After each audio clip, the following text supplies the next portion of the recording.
Hola, damos la bienvenida otro domingo más de poder celebrar a Cristo en familia, en comunidad.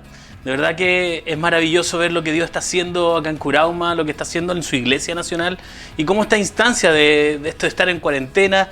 Hoy partimos recién el viernes pasado en cuarentena total acá en Viña del Mar y Valparaíso y de verdad que esto es animante porque creemos y estamos confiados que Dios está obrando en su iglesia. Dios usa todas las circunstancias de nuestra vida para generar transformación. Y hoy otro domingo más para disfrutar de su palabra, cantar juntos en familia, orar. Y quiero leer la palabra del Señor porque estamos convencidos de que Dios es quien debe dirigir cada reunión dominical y por medio de su palabra Él nos va diciendo qué hacer en cada una de las etapas o partes de la reunión dominical. Quiero invitarte a leer el Salmo 68, versículo 4 y 5, que dice: canten a Dios, canten salmos a su nombre, aclamen a quien cabalga por las estepas y regocíjense en su presencia. Su nombre es el Señor, Padre de los huérfanos y defensor de las viudas, es Dios en su morada santa. Quiero invitarte a que juntos podamos celebrar al Señor y te invito a cantar esta alabanza.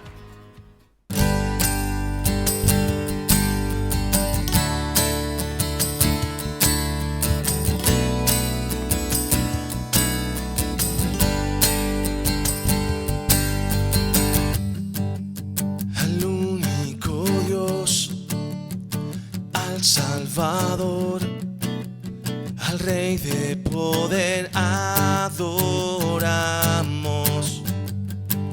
majestad y poder, fuerza y honor, al Rey de poder adoramos, al que vive y reina Dios, al que vive y reina Dios, digno de adoración, no hay otro como tú, toda la creación canta, majestad y Salvador, te adoro, Creador, toda la creación canta.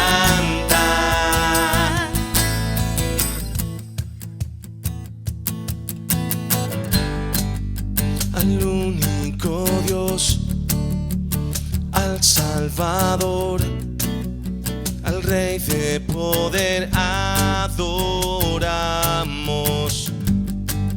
majestad y poder, fuerza y honor, al Rey de poder adoramos, que vive y reina Dios, al que vive y reina Dios, digno de adoración, no hay otro como tú, toda la creación canta, majestad y Salvador, te adoro, Creador, toda la creación canta, digno, oh, digno de adoración, no hay otro como tú, toda la creación canta, majestad y Salvador, te adoro, Creador, toda la creación canta.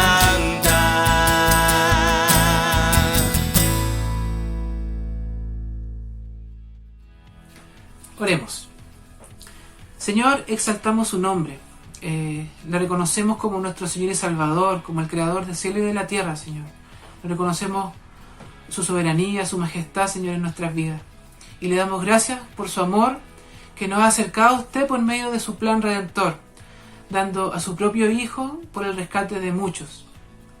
Padre, le pedimos perdón por nuestros pecados y transgresiones, Señor, porque constantemente huimos de su gracia y porque constantemente no mostramos o no damos evidencia de una vida redimida y sujeta a su ley, Señor. Perdónenos, Señor, porque contra usted hemos pecado. Le pedimos, Señor, le rogamos, nos conceda el arrepentimiento, ya que usted es el único quien puede producir el arrepentimiento en nuestros corazones, Señor.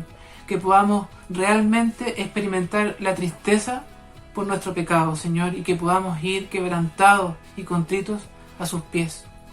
Padre, le damos gracias, porque solo usted es capaz de limpiarnos y borrar nuestras transgresiones, Señor, así como también devolvernos el gozo de nuestra salvación. Todo esto se lo pedimos en el nombre precioso de nuestro Señor y Salvador Jesucristo. Amén. La lectura de hoy se encuentra en Isaías 58:5. Él fue traspasado por nuestras rebeliones y molido por nuestras iniquidades. Sobre él recayó el castigo, precio de nuestra paz, y gracias a sus heridas fuimos todos sanados. Amén. Bueno, maravilloso poder cantar juntos, poder orar, reconocer nuestros pecados. De hecho, el orden de nuestra reunión dominical tiene un significado, no creemos que es así como así. De hecho, de la misma manera, hace unos días atrás con Franco conversábamos esto y estábamos estudiando teología sistemática. Y la teología sistemática está construida de primero poder hablar sobre quién es Dios, sus atributos, sus características, para después estudiar el hombre y cómo cae en pecado el hombre y cuál es la caída, y después estudiar a Cristo, ¿cierto? Cómo Cristo nos salva. ¿Y por qué este orden? Porque estamos convencidos que para poder entendernos a nosotros mismos y estudiar acerca del ser humano, primero debemos comprender quién es Dios, qué es lo que Dios en su carácter, en sus atributos, en sus perfecciones, nos muestra quién es, para nosotros por contrastes poder descubrir cómo hemos caído y cómo tan distintos somos a Dios. Por ende, nuestra reunión dominical tiene ese mismo orden. Cantamos a Dios, celebramos su nombre, partimos haciendo eso. Porque cuando estamos en adoración a Dios, cuando estamos cantando cánticos, estamos declarando su grandeza. Y al declarar su grandeza es cuando descubrimos nuestra pequeñez. Y es por eso que el acto seguido, después de cantar, de declarar la grandeza de Dios, es que descubrimos nuestro pecado y vamos al arrepentimiento por medio de la oración. Y posterior a eso, levantamos a Cristo por medio de alguna lectura del Evangelio, como lo acabamos de hacer, leyendo la palabra del Señor, qué es el Evangelio, animándonos, sabiendo que por medio de Cristo tú y yo estamos reconciliados. Así que gloria a Dios por eso. Quiero invitarte a que podamos recordar algunos avisos importantes, viendo lo que Dios está haciendo acá en Curauma y pudiendo ver cómo nos conectamos en este tiempo de cuarentena obligatoria, ¿cierto? Ya donde por nuestras autoridades han decretado una cuarentena obligatoria para Viña del Mar y Valparaíso, así que con mayor razón tenemos que cumplir el quedarnos en casa. Y solo contarte eso, que te animamos como iglesia a quedarte en casa, bueno, en la medida de lo posible. Hay algunos de ustedes que tienen trabajos que no pueden hacerlo. Pienso tal vez en Esteban, ¿cierto?, que es médico y que tiene que salir, quienes son enfermeros. Pienso en la Janita. Pienso, bueno, distintas personas de nuestra iglesia que tienen que, por sus trabajos, que están en el área de salud, en esta primera línea batallando contra el COVID-19, tienen que salir. Como otros trabajos también que no tienen relación al área de la salud, pero también son de necesidades que tienen que estar abasteciendo a nuestra ciudadanía. Así que oramos por ellos, que Dios los guarde, que Dios los libre. Pedimos que ellos puedan también con gozo poder servir a nuestra ciudad. Y quédate en casa, es lo que te animamos, y por eso nuestros cultos online, domingo tras domingo, estamos acá conectando por este medio, por YouTube, ¿cierto? En nuestro canal de YouTube, Iglesia Curauma, búscalo, suscríbete para que te lleguen notificaciones de cuando subamos algún video nuevo, material nuevo. También por medio de Facebook, Facebook Live, que es a través de nuestra fanpage en Facebook.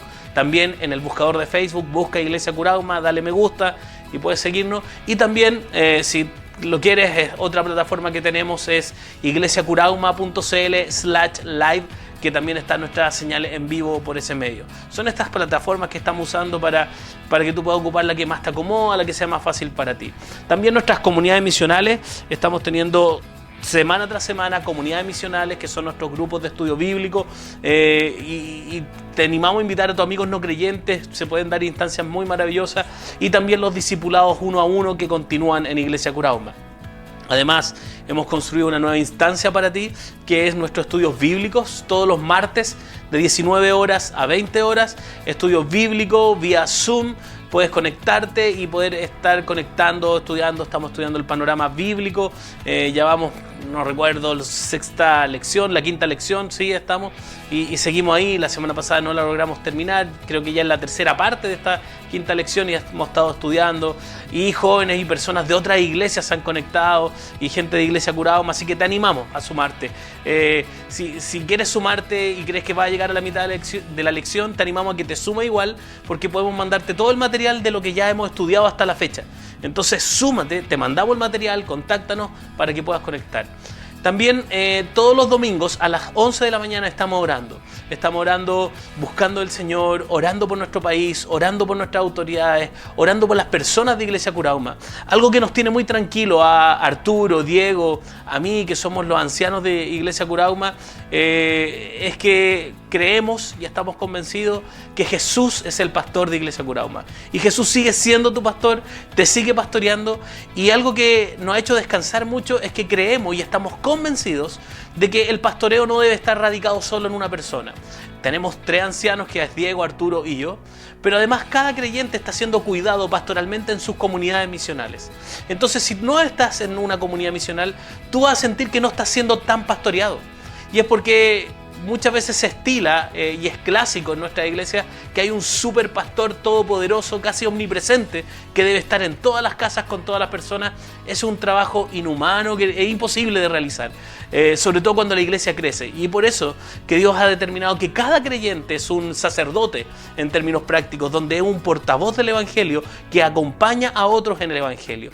Y las comunidades misionales y los discipulados uno a uno son una instancia donde de una u otra manera estamos todos siendo pastoreados. Así que si tú no estás en comunidad misional, si tú no estás en un discipulado uno a uno, es muy probable que tú no te sientas pastoreado. Así que te animamos a ser pastoreado, a disfrutar el pastoreo de otro por medio de la comunidad misional. Así que súmate a la oración de todos los domingos a las 11 de la mañana vía Zoom. Que Dios te bendiga. Estos son parte de nuestro aviso, así que te animo a poder estar orando por todo lo que Dios está haciendo aquí en Curauma.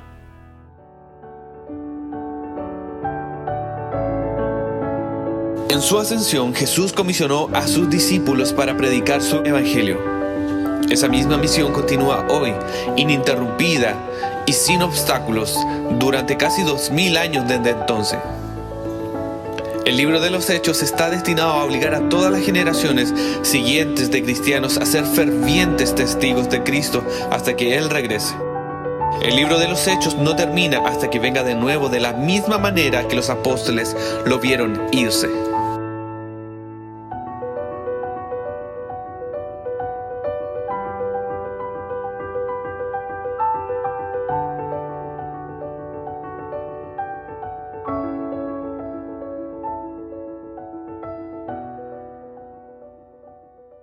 Wow, qué tremendo video de recordarnos cómo la iglesia debe abrir sus puertas y salir al mundo a vivir la vida cristiana y a multiplicar nuevas iglesias.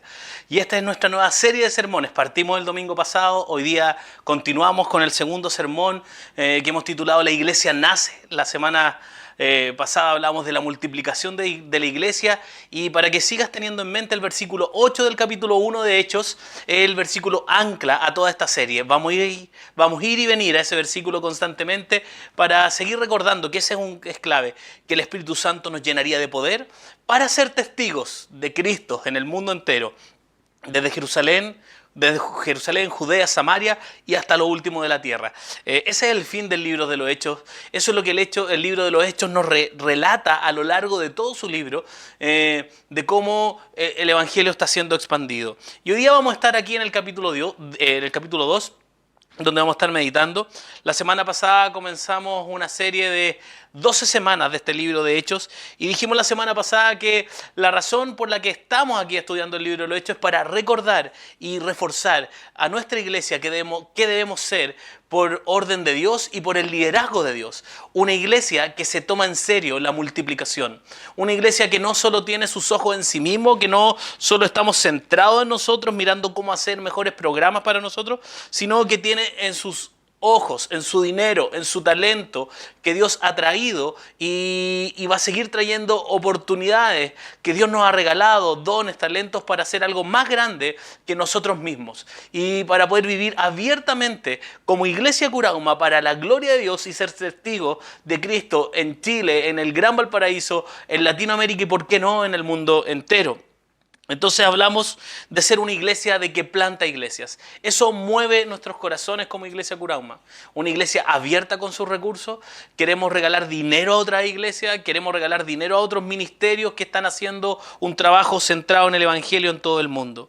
Queremos tener caminos para que nuestras mejores personas en Iglesia Curauma salgan de Iglesia Curauma, se vayan de Iglesia Curauma. Suena muy raro decir esto, pero queremos que las mejores personas de Iglesia Curauma, que están sirviendo, que están comprometidos, se vayan de Iglesia Curauma. ¿Pero por qué? Porque lo estamos enviando a plantar nuevas iglesias en Valparaíso, en Viña del Mar, en distintas ciudades en el sur. El otro día con Arturo fantaseábamos sobre el sur de Chile. ¿Cuántas iglesias saludables necesita el sur de Chile? Hablábamos de Puerto Montt, Puerto Vara, Frutillar, Osorno, Valdivia. ¿Cómo podemos enviar el día de mañana personas para que alcancemos con el Evangelio? Pero tenemos un compromiso con nuestra ciudad de plantar nuevas iglesias. Soñamos con plantar otra iglesia acá en Placilla y Curauma. Soñamos con plantar en Valparaíso, con plantar en Viña del Mar. Una vez alguien yo le mencionaba que hay un sueño súper loco en mi cabeza que se llamaba 40-40-40 y que era para el año 2040, en los 40 cerros de Valparaíso, plantar 40 iglesias, una iglesia por cada cerro.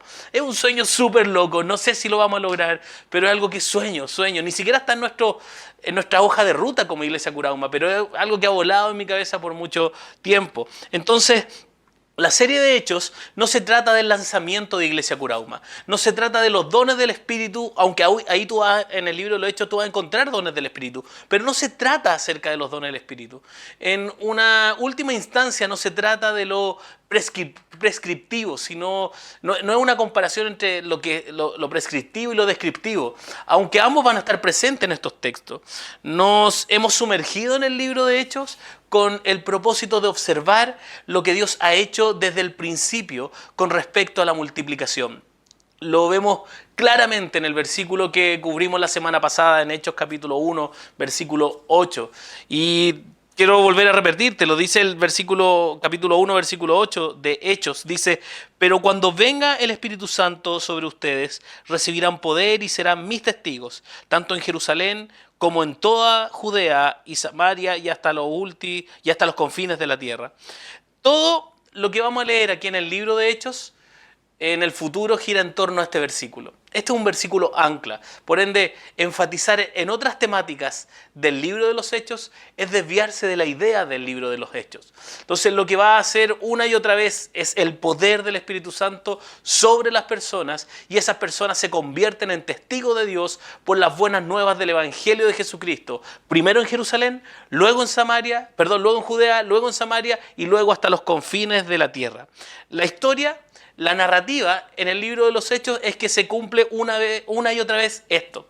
Y el Evangelio se multiplica y crece y se extiende hasta el punto de que tú y yo hoy día estamos reunidos a través de este video, ¿cierto? Estamos reunidos y que tú y yo somos parte de ese confín de la tierra donde el Evangelio ya llegó a nosotros. Dicho esto es lo que quiero responder esta mañana y esto quiero que te preguntes esta mañana. ¿Cómo es que Dios multiplica su evangelio? ¿Cómo se hace esto? ¿Cómo podemos multiplicar el evangelio en los corazones de las personas? Bueno, esa es mi pregunta que quiero tratar de poder responder a través de Hechos capítulo 2. Y creo que es un capítulo muy interesante y te voy a decir por qué. Bueno, mi experiencia, y permítame expresarlo de esta manera, es que las personas aman los primeros 13 versículos de Hechos del capítulo 2 y luego aman los últimos 4 versículos de Hechos capítulo 2. Pero pocas personas pasan su tiempo meditando en todo lo que está pasando aquí en Hechos capítulo 2, que es donde descubrimos cómo Dios se multiplica. Los primeros 13 versículos de Hechos, capítulo 2, es cuando el Espíritu Santo viene sobre los 12 discípulos, cuando están en el aposento alto orando. Aparecen lenguas de fuego y caen sobre ellos. Comienzan a hablar en otro idioma y la multitud piensa que ellos están borrachos. Luego comienzan a testificar con valentía sobre lo que Cristo ha hecho y la gente le encanta eso. Y quiero decir, le encanta la historia de Pentecostés. La gente queda atrapada diciendo, bueno, nunca había visto lenguas de fuego. ¿Cuándo va a suceder eso de nuevo? Si esto es prescriptivo, si esto es prescriptivo significa si esto es como debiera ser, deberíamos hablar todo en lengua y que haya lenguas de fuego sobre todos los cristianos. Eso es lo que debemos buscar y eso es lo que pasó muchas veces en la iglesia, queriendo buscar solo, ojalá verse iluminados. De hecho, a muchos cristianos los molestan por los iluminados, un poco por muchos contextos donde los cristianos quieren ser este brillo iluminado de estas lenguas de fuego, y esa es toda su búsqueda cristiana. Y todo esto comienza a suceder aquí en el capítulo 2. Y cubrimos algo de eso en la semana pasada, no con tanta profundidad, pero cubrimos algo de eso. De hecho, cubriré algo de eso ahora y es bastante simple. Lo vimos la semana pasada. El Espíritu Santo viene sobre ellos con poder, los viste de poder de lo alto, como Jesús lo había prometido, y la Biblia dice que las lenguas de fuego cayeron sobre ellos y comenzaron a hablar en lenguas. Lo que es absolutamente claro e irrebatible en el texto es que estas lenguas no son lenguas angelicales ni extraterrestres, son lenguas terrenales, son idiomas que ellos empiezan a hablar y que los oyentes empezaban a escuchar el idioma de su propia nacionalidad por medio de los apóstoles. Sería el equivalente a que el Espíritu Santo cayera ahora sobre mí y yo me ponga a hablar en alemán impecable frente a ti esta mañana. Habría algunos de ustedes que tal vez dirían, ¿qué? ¿Habla alemán? ¿El L está hablando alemán? Y aquellos de ustedes que son alemanes, que lo escuchan claramente, y algunos de ustedes sabe alemán, diría, oye, pero ni siquiera habla alemán en acento chileno, está hablando como alemán. Claro, es muy improbable, a no ser que el Espíritu Santo descendiera. Y si descendiera, yo hablaría en alemán correctamente, como es lo que pasó ahí en Pentecostés. Y en lo que quiero centrarme es en el sermón que Pedro predica a la multitud, que está aquí contenido en el capítulo 2 de Hechos. No vamos a leer todos los versículos, pero quiero mostrarles realmente 4 cosas del sermón de Pedro que creo que son imprescindibles para que comprendamos cómo funciona la multiplicación, al menos a un nivel micro. Con eso vamos a ver Hechos capítulo 2 y vamos a comenzar en el versículo 14 y 15 y quiero leerlos para ti. Versículo 14 y 15 de Hechos capítulo 2. Dice, entonces Pedro con los 11 se puso de pie y dijo a voz en cuello, compatriotas judíos y todos ustedes que están en Jerusalén, déjenme explicarles lo que sucede. Presten atención a lo que les voy a decir.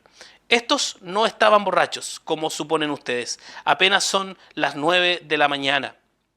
Bueno, estos hombres que están aquí en la historia real, si tú conoces el Nuevo Testamento, no son conocidos por ser huesos de acero, por ser unos William Wallace, ¿cierto? Corazones valientes, que son valientes y eran hombres muy cobardes, pero de repente de la nada están muy valientes, haciendo mucho de lo que Jesús le había dicho que hicieran y diciendo acerca de Jesús en otros idiomas diferentes. La multitud piensa, de hecho, que están borrachos. Pero Pedro dice, ni siquiera en la hora del almuerzo, nadie está borracho aquí. Lo que estás viendo es el cumplimiento de la profecía que Dios nos dio a través del profeta Joel. Y me encanta que lo aclare, porque muchos esta profecía de Joel la ocupan para cualquier cosa, pero Pedro lo aclara muy bien. Lo que están viendo hoy aquí en Pentecostés es lo que prometió el profeta Joel. Y esto es lo que quiero señalar sobre los versículos 14 y 15.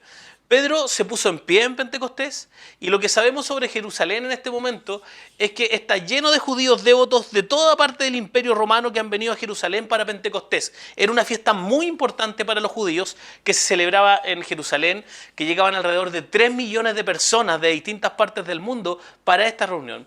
Y déjame decirte, ¿qué es Pentecostés? Pentecostés es una celebración. Pentecostés literalmente era un gran festival que ocurría después de la cosecha de cebada, la cosecha previa al trigo. Y era lo más parecido a The Beer Festival, October Festival, este festival de la cerveza, que de repente se hace en el Sporting de Viña y que parte muy ligado a la cultura alemana de la cerveza. Y Pentecostés era lo más parecido al festival de la cerveza. Entonces lo que sucedió aquí es que Pedro simplemente, y tal vez algo más parecido a una gran celebración y fiesta, pienso en esa fiesta que se hace en Valparaíso, en la Plaza Sotomayor, la fiesta de Año Nuevo, con banda en vivo, toda la gente celebrando. Y lo que pasa aquí es que Pedro simplemente se puso en pie en el escenario de esta fiesta en la Plaza Sotomayor y en plena fiesta de Año Nuevo, y comienza a predicar el primer mensaje cristiano en la era del Nuevo Testamento. Es el primer sermón del Nuevo Testamento que empieza a predicar Pedro. Y esto es lo primero que cuando hablamos de la multiplicación central en el Evangelio. Y este es el primer punto. Es algo que veo de lo que yo veo de este texto, de unas características de lo que pasa en la multiplicación del Evangelio, de predicación central en el Evangelio, en la plantación de iglesia. Y lo primero que sucede es que Dios nos encuentra donde nosotros estemos. ¿Dónde estás tú? ¿Dónde estoy yo? Dios te va a encontrar. Y nos encuentra donde estemos físicamente. Y te quiero llevar un paso más allá. También nos encuentra donde tú y yo estemos espiritualmente. Él vino y me agarró en plena vida, llena de religiosidad, en el año 2008, 2009, toda mi vida en la iglesia, pero me agarra en mi vida plena, llena de religiosidad, pero al mismo tiempo con muchas dudas existenciales acerca de la existencia de Dios. Y ahí es donde Dios me atrapa. Y el primer sermón cristiano se predica en un festival construido alrededor de la cosecha, pero nadie espera esto, o sea, te puedo garantizar eso. Nadie va al carrete de Año Nuevo en Plaza Sotomayor esperando encontrarse con Jesús. Nadie va a eso. Sin embargo, aquí Pedro se pone en pie y comienza a predicar en pleno carrete de Año Nuevo. Literalmente es eso es lo que está pasando. Entonces, ¿dónde estabas tú cuando el Señor vino y te encontró si tú eres creyente? Ese momento, ¿dónde estabas en ese momento? ¿Dónde estabas cuando Él te encontró? Si no estoy hablando tu idioma y piensas, bueno, ni siquiera crecí en la iglesia, esta es la primera vez que yo estoy visitando, estoy viendo algo religioso. Bueno, entonces, ¿dónde estabas cuando te encontró? ¿Dónde estabas físicamente? ¿Dónde estabas espiritual o moralmente? Mira la multiplicación centrada en el Evangelio. Siempre comienza con Dios, conociendo a los hombres donde ellos están, conociendo a las mujeres donde ellas están. Y lo que quiero decir con eso, y quiero disipar otro mito más. Esta insidiosa falsedad que te esclaviza si no tienes cuidado, no es la expectativa de Dios que te limpies antes de venir a Él. De lo contrario, Dios no te encontraría donde estás, sino que te exigiría primero que tú cambies un poco, tienes que mejorar para poder acercarte a Dios. Bueno, eso no es cristianismo. Dios te encuentra donde estés físicamente y donde tú estés espiritualmente. No hay un lugar donde Dios no te pueda encontrar. Y eso no es lo que ha sucedido. No, Pedro no se puso en pie en Pentecostés y dijo, hombre, escúchenme, y conoció a hombres devotos, religiosos, en un festival de la cerveza en Jerusalén. No en la escuela, no lo encontró ahí, en esa pleno carrete, fiesta de la cebada, de la cerveza. No fue en la escuela dominical, no fue en un servicio religioso, no fue en un evento evangelístico, no. Pedro no sacó un permiso y tiene un estadio lleno para predicar a miles de personas. No, simplemente se puso en pie en medio de una multitud y comenzó a predicar. Y Dios se encuentra con las personas donde ellas estén. Lo interesante de esto es que también nos dice la verdad sobre nosotros mismos. Aquí está la segunda cosa. Quiero que veamos el versículo 23 muy rápido. Y esto es lo que dice. Dice, este fue entregado según el determinado propósito y previo conocimiento de Dios. Y por medio de gente malvada, ustedes lo mataron clavándolo en la cruz. Sigamos hacia abajo en el versículo 36. Y quiero decirte algo, es importante cuando en la Biblia alguien dice lo mismo dos veces. Y por eso te quiero llevar al versículo 36, porque es lo mismo que sale en el versículo 23 que acabamos de leer. Mira lo que dice el versículo 36. Por tanto, sépalo bien todo Israel, que a este Jesús, a quien ustedes crucificaron, Dios lo ha hecho Señor y Mesías. Dos veces Pedro en su sermón le dice a esta multitud masiva de 50, 60 días después de la crucifixión de Cristo, mataste a Jesús. Tú mataste a Jesús. Eso es lo que Pedro dice en su sermón, en el versículo 23 y en el versículo 36. Ustedes mataron a Jesús. Es lo que le dice la multitud que estaba escuchando. Esta acusación es muy alucinante, porque hay miles de personas en esta multitud. Sabemos eso porque 3.000 de ellos se convirtieron en creyentes al final del sermón. Imagínate cuántos tienen que haber habido. 3.000 se convirtieron sin contar mujeres ni niños. Tal vez el número era más grande porque no cuentan ni mujeres ni niños. Y dice el texto que 3.000 se convirtieron. Imagínate cuánta gente había. ¿Y quién sabe qué tan grande era esta multitud? Bueno, nadie tiene idea del detalle exacto, pero eran muchas personas. Y él le dice a toda esta multitud, ustedes mataron a Jesús. Ustedes son responsables de la muerte de Jesús. No todos en esa multitud fueron directamente responsables de la muerte de Jesús. De hecho, no es exagerado decir que algunos de ellos probablemente ni siquiera estaban en la ciudad cuando Cristo fue crucificado. Leíamos la semana pasada en Hechos capítulo 1 que Cristo resucitó y luego pasó 40 días caminando con sus discípulos, mostrándoles señales y maravillas antes de la ascensión. Luego volvieron a la habitación y comenzaron a orar antes de que el Espíritu Santo cayera sobre ellos y los visitara con poder. Entonces me pregunta es ¿cómo puede Pedro decirle a esta multitud, ustedes mataron a Jesús? Este es el Jesús que ustedes mataron. Y esto, ¿por qué lo dice Pedro? Y quiero que no pierdas de vista y recuerdes que la conversación o es descriptiva o prescriptiva. Y es cierto que tú y yo hemos matado a Jesús, en cierto sentido sí. Tú y yo somos responsables de la muerte de Jesús. Pienso, no sé si tú viste la película de Mel Gibson, que era director Mel Gibson, La Pasión de Cristo. Y lo interesante de esa película es que la única escena donde aparece Mel Gibson en La Pasión de Cristo es cuando es esa mano que se ve que toma el martillo, toma el clavo y la clava sobre la mano de Jesús. El único lugar donde aparece Mel Gibson en la película, de hecho no aparece su cara, nada, solo su mano, las dos manos de él, una tomando el clavo, la otra el martillo y clavándolo en la mano de Jesús. Y es porque la comprensión de Mel Gibson es que él dice a sí mismo, yo tengo algo de responsabilidad en esto. De una u otra manera, yo tomé el martillo y el clavo y lo puse en su mano. ¿Y cómo puede ser esto posible? ¿Cómo puede ser cierto que tú y yo somos culpables del asesinato de Jesucristo, el Hijo de Dios? Bueno, déjame guiarte tal vez en algunas cosas. Si tienes experiencia en la iglesia, si eres creyente de hace mucho tiempo, tú lo sabrás. Pero déjame comenzar el camino de Romanos contigo. Romanos lo explica muy bien, el capítulo 3, comenzando en el versículo 23 que dice, porque todos pecaron y están destituidos de la gloria de Dios. Todos, no hay una persona en la tierra que este versículo no sea para él. Porque todos pecaron, por ende todos están destituidos de la gloria de Dios. Y esto es una locura para alguien que está en Cristo, que alguna vez se sienta superior a otra persona.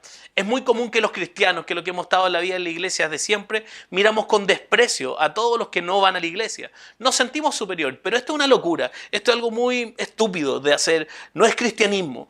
Tu corazón debiera romperse por aquellos atrapados en el pecado. No debería hacerte sentirte mejor contigo mismo. Tu corazón debiera llorar por la maldad de los corazones de los demás y en tu propio corazón.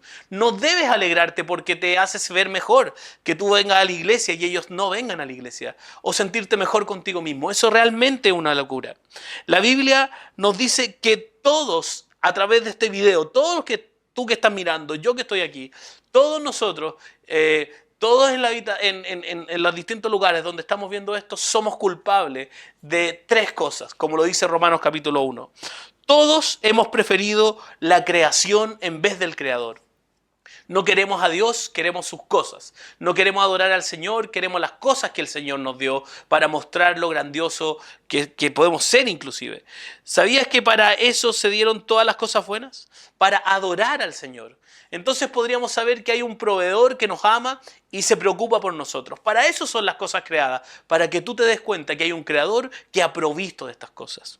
En lugar de tener gratitud y deseos de conocer a aquel que dio este regalo, simplemente hemos tomado el regalo y salimos corriendo como Sal de Veruca, no sé si la conoce, esa chica malcriada y malvada. Eso es de esta película del libro, inclusive de Willy Wonka y la fábrica de chocolate. La niña que quiere el ganso, que pone el huevo de oro, y si no lo recuerdas, entonces a partir de ahí no solo somos todos culpables de eso, sino que todos de una otra manera nos parecemos a Sal de Veruca, esta chica del libro, que somos malcriados y que queremos el huevo de oro. Entonces, en base a esto, si no lo viste, te invito a leer el libro de Willy Wonka y la fábrica de chocolate. Bueno, entonces, a partir de Romanos 1, a partir de esta conclusión de que Dios creó todas las cosas, que son para adorar a Dios, reconocer que Él es el creador y el proveedor, el ser humano ha preferido adorar las cosas creadas en vez del creador.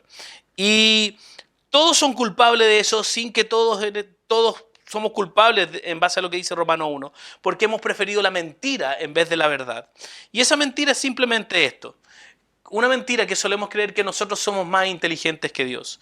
Nadie diría en voz alta eso. Nadie que haya conocido se atrevería a decir, creo que soy más inteligente que Dios. Una y otra vez vivimos de esa manera. Nos encantan las advertencias, nos encantan las justificaciones de por qué no necesitamos someternos a la palabra de Dios. ¿Y sabe lo que está haciendo en ese momento? Es decir, soy más inteligente de Dios. Sé lo que yo estoy haciendo aquí.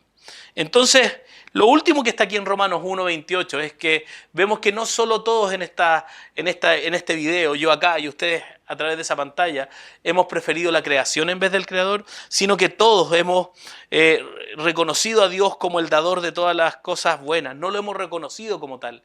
Y no lo reconocemos como aquel que nos ha conectado, dotado y colocado, de modo que todo lo que tenemos y todas nuestras habilidades realmente nos han sido otorgadas para hacer todo lo que hacemos. Nada de lo que hacemos es intrínseco a nosotros. Ha sido un regalo de Dios para nosotros. Entonces, cuando tomamos esas cosas y nos glorificamos a nosotros mismos en vez de glorificar a Dios, nos convertimos en blasfemos. Somos un fracaso en reconocer que Él es el dador de todo. Dios hizo esto, Dios me hizo esto, Dios me creó así, Dios me dio esta actitud, Dios me dio esta pasión, este celo, este deseo, esta dirección. No lo reconocemos. Cuando tú juntas todas estas tres cosas, ves una especie de depravación humana, una maldad que nos lleva a un pozo negro de vivir como narcisistas. Todo sobre mí.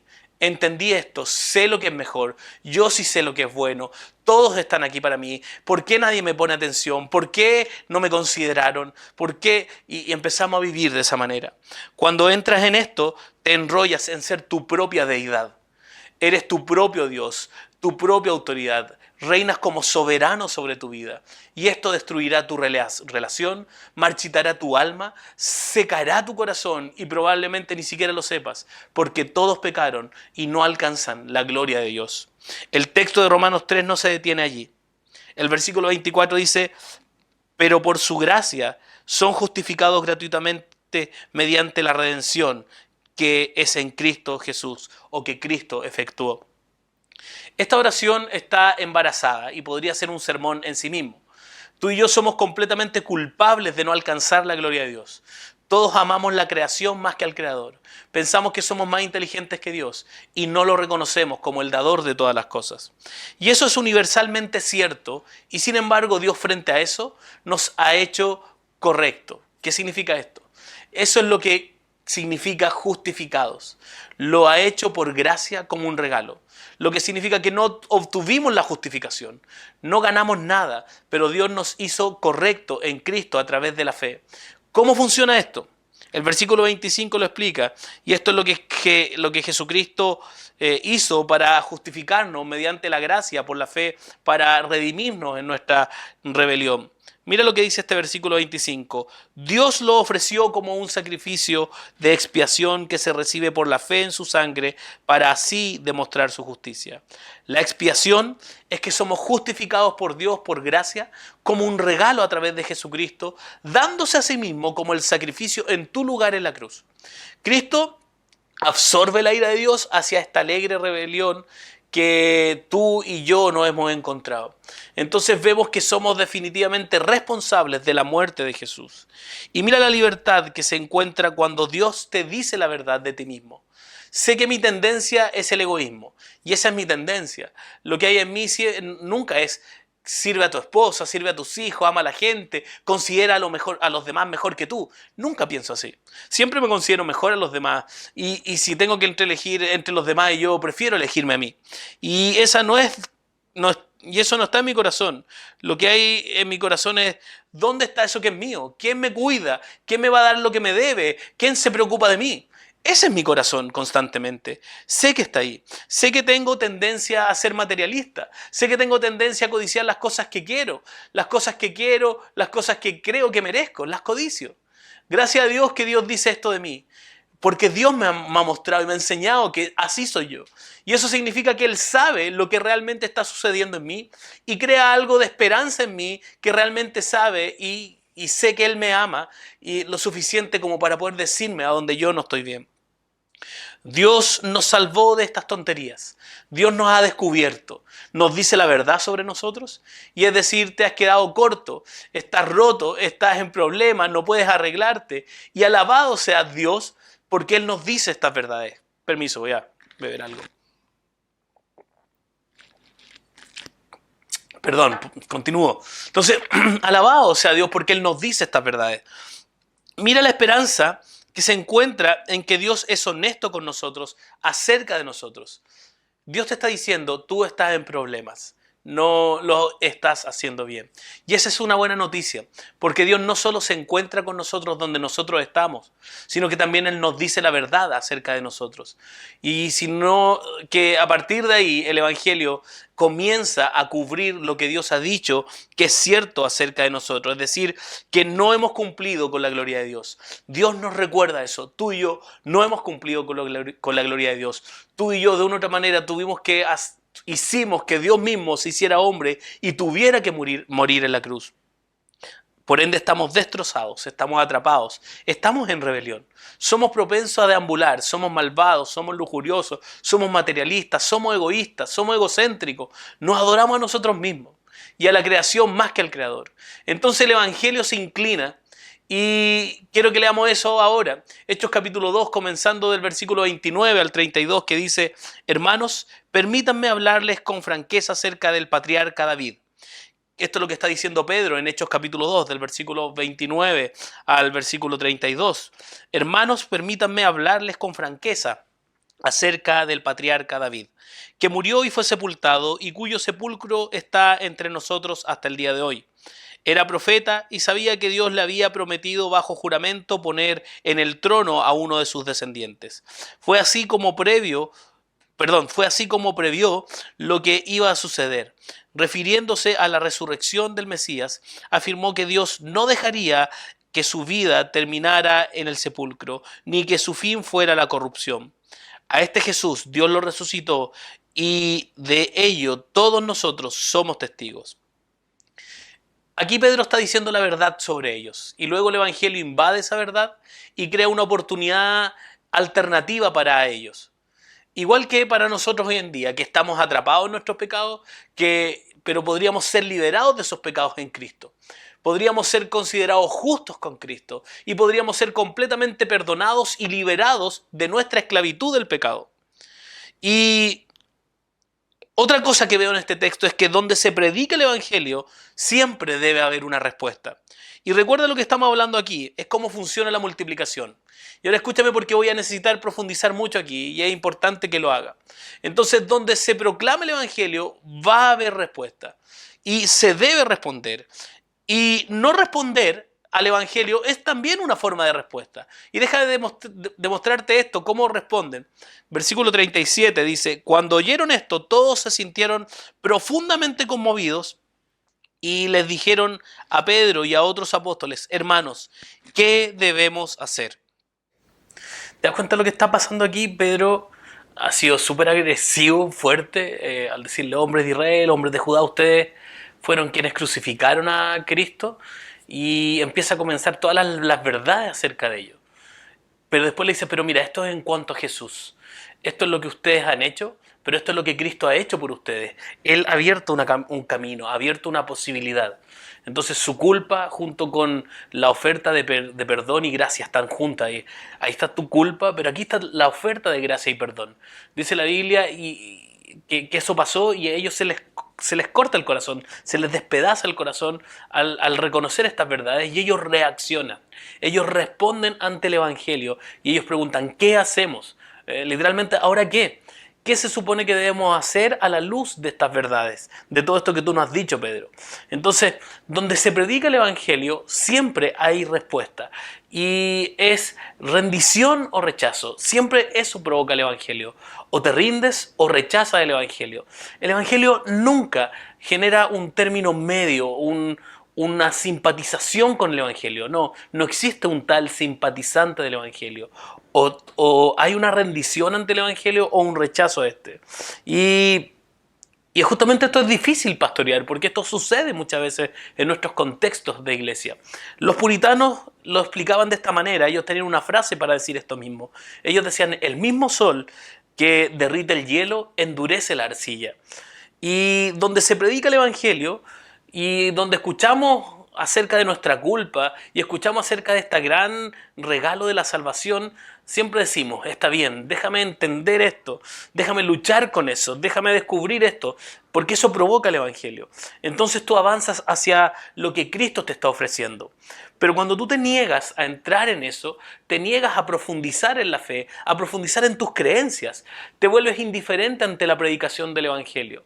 Y eso pasa para no creyentes, pero también para los contextos de creyentes dentro de una iglesia.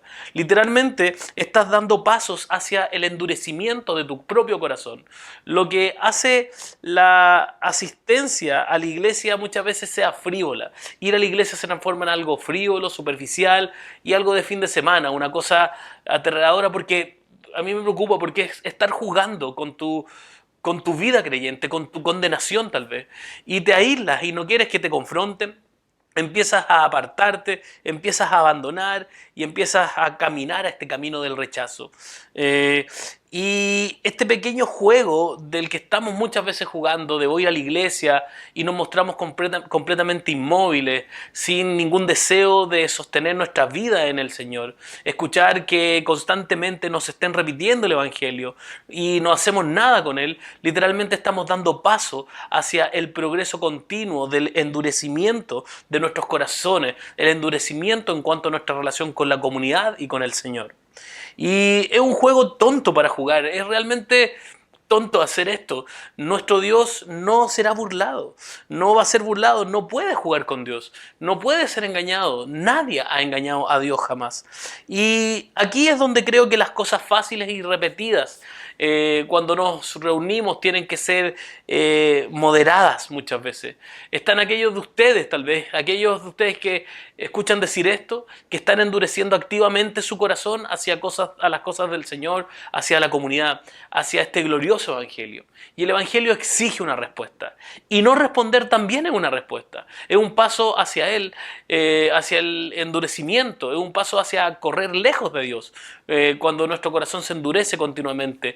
Y es difícil porque el endurecimiento del corazón, el final del endurecimiento del corazón, va a ser siempre el justo juicio de Dios ante la rebelión. Es tu decisión dar ese paso de endurecimiento en tu corazón. Y la oportunidad que tienes es dar un paso hacia la suavidad continua de tu corazón, hacia un corazón blando y humilde hacia Cristo. Posicionarte rápidamente bajo la cascada de la gracia de Dios, que hay perdón para quien sea, para todos. La confesión continua de pecado y el arrepentimiento. La búsqueda constante de la comunidad, la búsqueda continua de aquellos que van a despertar en ti y edificar una búsqueda constante de Cristo y un camino hacia la santidad. La multitud de esta escena que Pedro, cuando él está predicando, la multitud reacciona y la multitud dice, ¿qué haremos? Y Pedro le responde, arrepiéntense y crean, bautícense. Y ellos se arrepienten de sus pecados y están en sus corazones molidos en el fondo de esta reacción ante el Evangelio y son conscientes de sus pecados, son conscientes de lo que Dios les ha ofrecido en el regalo de Cristo y la gracia. Y se mueven hacia eso en arrepentimiento y fe. Y se apartan de su pecado y comienzan a buscar la santidad. Viven una vida transformada a través de la ética continua, de la confesión y el acompañamiento del Evangelio.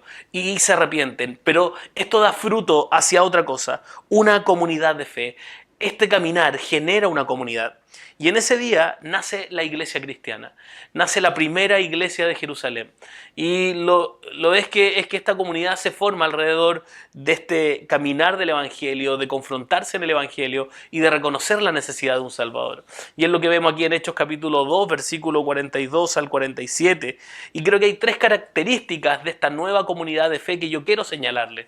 Y las cosas se van a poner tal vez en los capítulos que avancemos un poco más desordenadas, no como lo que estamos viendo hoy, orden, ser tan prolijo todo. Vamos a ir viendo en Hechos cómo funciona. Quiero leerte del versículo 42 al 47 de Hechos capítulo 2, que dice, se mantenían firmes en la enseñanza de los apóstoles, en la comunión, en el partimiento del pan y en la oración. Todos estaban asombrados por los muchos prodigios y señales que realizaban los apóstoles. Todos los creyentes estaban juntos y tenían todo en común. Vendían sus propiedades y posesiones y compartían sus bienes entre sí según la necesidad de cada uno. No dejaban de reunirse en el templo ni un solo día. De casa en casa partían el pan y compartían la comida con alegría y generosidad, alabando a Dios y disfrutando de la estimación general del pueblo, y cada día el Señor añadía al grupo los que iban siendo salvos. Yo veo tres cosas que es importante. Una de estas cosas es que veo esta devoción. Estos hombres y mujeres son devotos. Y esta es una de las cosas, esta devoción, la oración y la alegría y la generosidad son características fundamentales de esta comunidad. Y quiero hablarte de esto, de la devoción. Los hombres eran y mujeres devotos de esto. Se dedicaban a la enseñanza. Estaban dedicados uno a otro. Están tan dedicados a la enseñanza, están tan dedicados uno a otro, que ellos están vendiendo sus posesiones y están cubriendo la necesidad de aquellos que la necesitan cuando ellos perciben la necesidad. Cuando un hermano o una hermana de este grupo se metía en un aprieto, no fue una estructura eclesiástica organizada que generó la posibilidad de satisfacer las necesidades de los más necesitados, sino la gente misma, cada creyente en su necesidad. Vendieron las cosas para generar recursos para atender a otros. Y ese es un nivel de devoción que caracterizó al pueblo de Dios aquí en Hechos capítulo 2. Y yo doy gracias a Dios porque esto es lo que yo he estado viendo esta semana, en este tiempo de cuarentena, cuando hay personas de nuestra iglesia que han perdido sus trabajos o han disminuido sus ingresos. Como iglesia nos hemos hecho cargo de muchos de ellos y hemos podido aportar. Pero al mismo tiempo hemos visto cómo naturalmente, orgánicamente, desde una comunidad misional, nació la necesidad de poder generar recursos entre ellos mismos y poder ayudar a una de las personas de su grupo. Si tú no estás en una comunidad misional, te estás perdiendo de este pastoreo. Fíjate que el pastoreo es comunitario. La devoción va a llevar a que cada creyente acompañe a otro. Y esto lo he mencionado en otras ocasiones. El pastoreo no recae solo en algunos personajes capacitados de la iglesia como el pastor y los ancianos, sino que el pastoreo se da en un entorno de comunidad, y por eso te invitamos a las comunidades misionales, porque ahí se va a dar un pastoreo para ti. Entonces doy gracias a Dios por ver esto. Y lo otro que estaba pasando es que estaban en una misma oración y estaban alegres y generosos. Ahora, si tú juntas todas estas cosas, estás hablando de una fuerza profundamente poderosa que refleja la gloria de Dios en el mundo que nos rodea. Si nos dedicamos a Dios en serio sobre la santidad, sobre la justicia, sobre tener nuestras vidas en una alegre sumisión a la enseñanza de la palabra de Dios, con nuestros corazones fervientes y generosos y alegres, esto te va a impulsar a una vida transformadora para ti y para quienes te rodean. Y quiero decir que piensas en lo diferente que eres. Si somos conscientes y tú y yo empezamos a vivir una vida consciente de todo lo que Dios ha hecho por nosotros, todo lo que Dios nos ha provisto, en lugar de ser experto en todo y no necesitar de nada. Piensa en lo libre y feliz que eres cuando vives generosamente, en lugar de preguntarte quién tiene que darte lo que mereces o lo que te deben. Piensa esto aplicado al matrimonio. Cuando muchas veces vivimos en una dinámica de exigencias. Yo le exijo a mi esposa, ella me exige a mí. Y fíjate que cada vez que tú exiges, como que no terminara la exigencia. Tú exiges, tu esposa lo logra y nace una nueva exigencia. Y en el fondo es por nuestra necesidad de perfección. En nuestro corazón anhela a Dios literalmente. Y lo que tú quieres de tu esposa es que él sea perfecto o ella perfecta como Dios. Eso es imposible, y es por eso cuando tú entiendes esta dinámica, entiendes que tu esposa y tú, Dios a ambos los ha encontrado y a ambos le ha dicho los pecadores que son, a ambos le ha dicho el camino de la gracia de Cristo. Es cuando un matrimonio empieza a vivir restaurado y transformado por el Evangelio. Yo sé que Nancy, mi esposa hermosa y amada, va a fallar. Yo le voy a fallar y ella entiende lo mismo. Y esto nos ha permitido como matrimonio poder ver el pecado de ella, pero yo ver mi propio pecado también. Y eso nos impulsa a reconocer que necesitamos de un Salvador, necesitamos que Cristo venga y nos salve. Por ejemplo, la palabra de Dios dice que lo mejor para ti, por ejemplo, en relación a a que muchas veces creemos que somos más sabios o que tenemos mejores caminos para nosotros. La palabra de Dios dice que lo mejor para ti es estar siendo discipulado, que seas acompañado por otro, que tengas que rendir cuenta para ser acompañado en Cristo. Pero nosotros muchas veces creemos que somos más sabios, preferimos suspender nuestro discipulado e inclusive cancelar y no discipularnos más. Creemos que es mejor no ir a una comunidad misional. Bueno, es cuando somos sabios en nuestra propia opinión. La devoción echa raíces. La alegría va a echar raíces. La generosidad echa raíces. En diferentes momentos nuestras circunstancias han sido diversas. De repente nuestros frutos están frondosos y de repente estamos más escuálidos tal vez. Y es ahí donde necesitamos de la comunidad para caminar juntos en el Evangelio. Finalmente esto es lo que Dios comienza a hacer en el corazón de su pueblo. Esta es una hermosa imagen de cómo puede ser el pueblo de Dios. Y lo que vamos a encontrar en la iglesia de Jerusalén es que esta es una temporada muy feliz. Estamos viendo muchos frutos, un nacimiento, algo maravilloso. Pero esa temporada va a ceder un poco porque empiezan a pelear desde adentro, a pelear desde afuera, a perseguir desde afuera, empieza el racismo dentro, disputas dentro de la iglesia y se va a poner un poco más desordenado y sin embargo el Señor nunca va a dejar a su iglesia. El Espíritu Santo va a estar con ellos. Cristo en el mandamiento de la Gran Comisión le dijo: yo estaré con vosotros hasta el fin. Y esa es la gracia que la iglesia disfruta. Y lo que se viene, este desorden, tal vez es un spoiler de los próximos sermones, no te quiero adelantar más de eso, pero eso se va a complicar a medida que avancemos los capítulos de Hechos. Y para concluir, quiero decirte que así es como se multiplica el Evangelio. Si te encuentras con hombres y mujeres, ¿dónde están? Dios ahí se encuentra. Donde las personas están, ahí las encuentra Dios.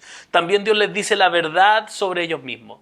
Le ofrece una nueva vida en el Evangelio que lo obliga a una respuesta. Y luego lo invita a una comunidad de fe para alentarnos en el camino mientras persiguen con gran devoción la santidad. A medida que persiguen la vida con alegría y comienzan a caminar con generosidad. Esa es una comunidad del Evangelio. Ese es el Evangelio, ese es el cristianismo. Que el Espíritu Santo nos empodere aún más, día tras día, para ser este tipo de iglesia que su palabra nos muestra.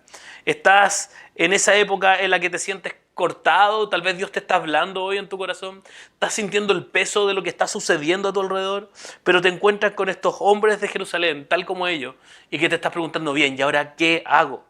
Si eres tú, y esta es una época de tu vida en que te sientes herido, que te sientes con duda y entiendes de que hemos hablado ahora del Evangelio, pero no estás muy seguro de cómo continuar, quiero que tal vez te puedas preguntar esto, tal vez te estás preguntando esto.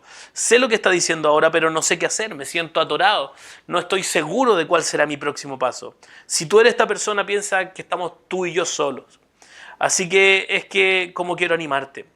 Si fuiste alguien que se identificó con lo que hablé hoy, quiero invitarte a que en algún momento de esta semana te acerques a mí por teléfono, por WhatsApp, por mail, o tal vez algún hombre o mujeres de Iglesia Curauma que tú te tengas confianza para poder acercarte y simplemente tú le puedas decir: no sé qué hacer a continuación, entiendo lo que está diciendo, pero simplemente no estoy seguro de cuál es el camino hay que seguir. Eso al menos es un paso hacia el ablandamiento y no al endurecimiento.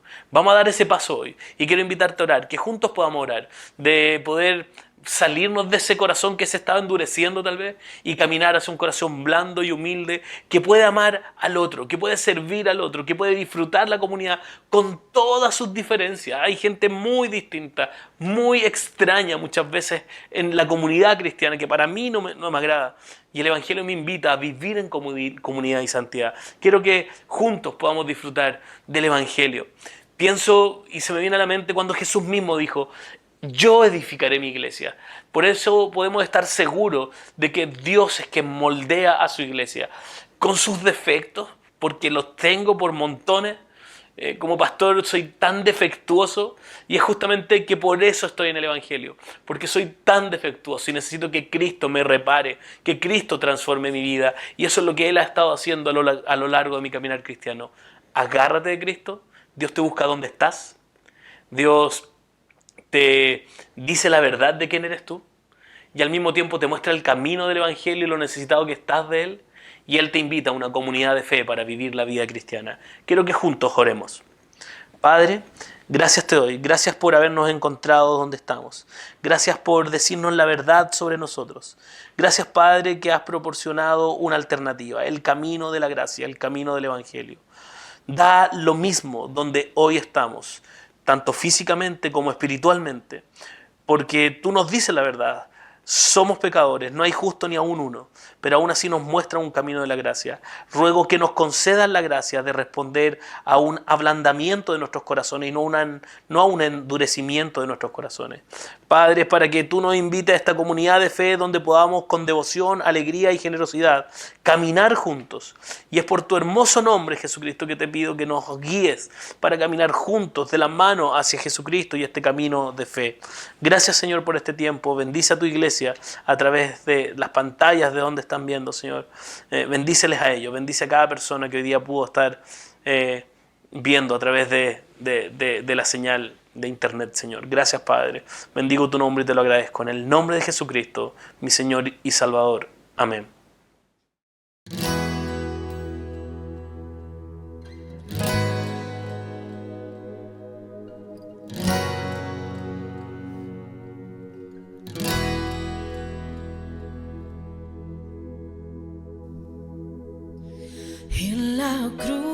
En la cruz, yo primero vi la luz y las manchas de mi alma yo lavé. Fue allí por fe que vi a Jesús y siempre feliz con él seré.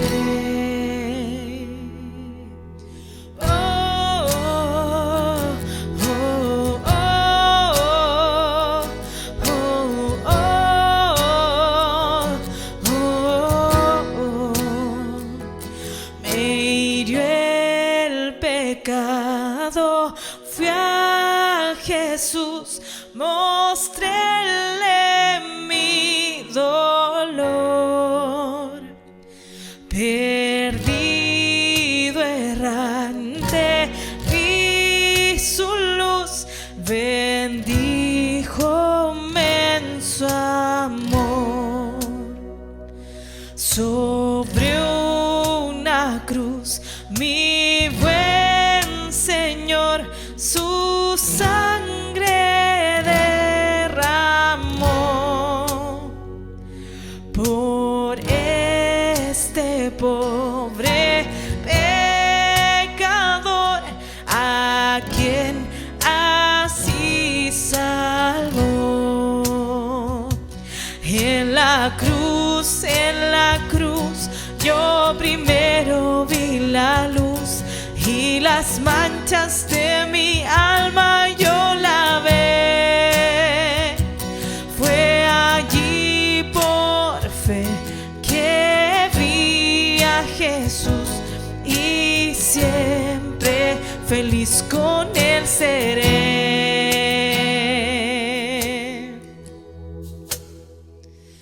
Venció la muerte con poder y al cielo se exaltó. Confiar en él es mi placer, morir no temo yo. Aunque él se fue, solo no estoy, mando al Consolador. Divino Espíritu que hoy me da perfecto amor.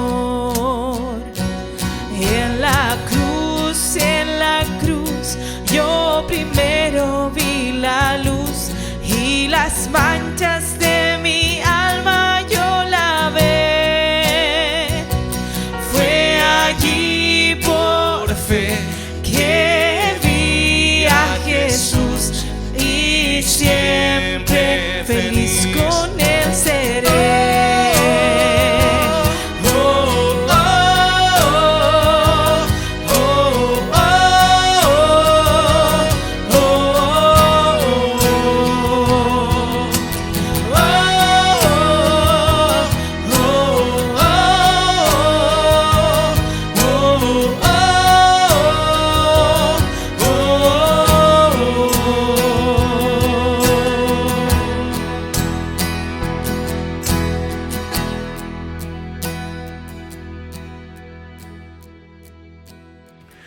gloria a Dios. Damos gracias a Dios por poder ser confrontados por la palabra, pero al mismo tiempo cantar a Dios, celebrar.